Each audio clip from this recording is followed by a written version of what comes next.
Good evening, Toastmasters and guests. I am Naomi, and tonight I stand before you to deliver my icebreaker speech.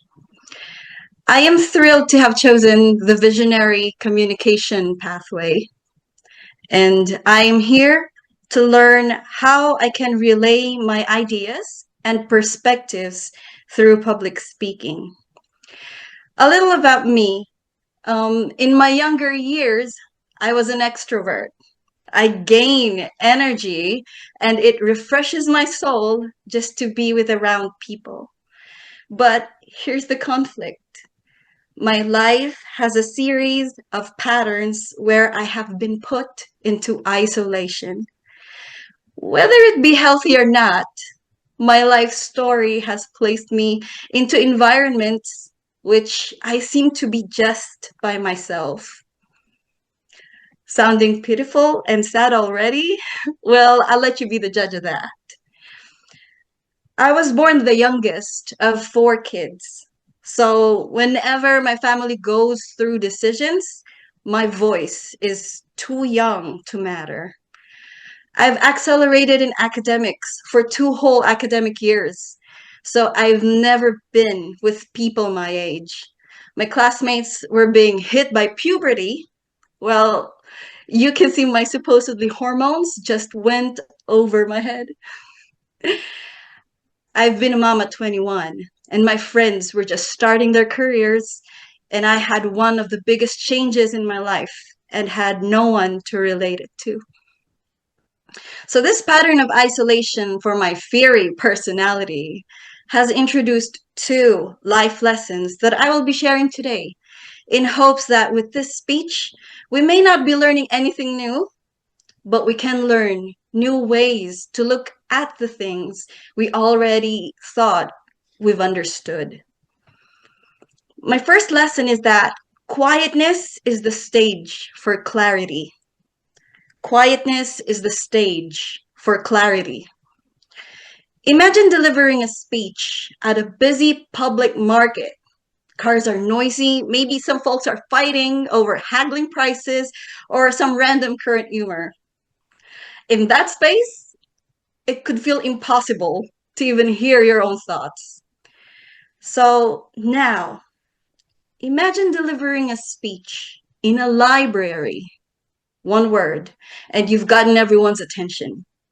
That could feel either empowering or utterly embarrassing. A quiet space was weird for me as an extrovert before, but isolation has given my thoughts a library like environment. So when I'm on my own, I can observe how loudly my thoughts can form, but also notice that when I listen to my thoughts, I actually have this tendency to give other people's words heavier weight than my own. That, my friends, is not very healthy for decision making. I've been manipulated and unaware of my own biases. But with a clarity to observe this, I begin to define which voice are projections and which voice is mine. But more than that, I learned how others' projections are not always against mine, but rather the differences in ideas can work together. And I'm learning to hold my center of what's true within so I can welcome others.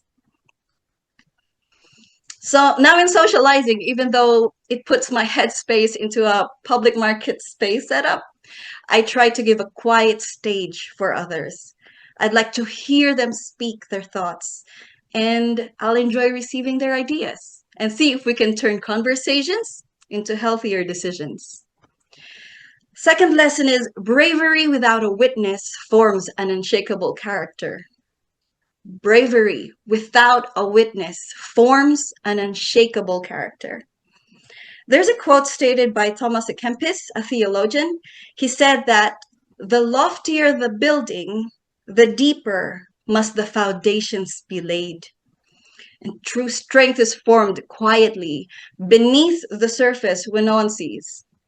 So isolation became a space where I had to face challenges alone, No applause, no validation, just the quiet decision to keep moving forward. This kind of bravery isn't about proving anything to others. It's about finding strength within. It builds a quiet confidence that doesn't need an audience to feel real. And over time, I realized this quiet bravery is what shapes an unshakable character. The courage to keep going when no one else is there to cheer you on. So, with two perspectives that I learned from that experience or my experiences, it might seem to be lonely and ideal, but isolation might just be the preparation I needed to be part of a connected link of those who are masters of nothing else but themselves. I realized that though I had to have experiences alone, it resonates completely to each and everyone who chooses to face themselves and dare challenge inward intentions and personal goals. So I stand before you now. I'm very different, but ready.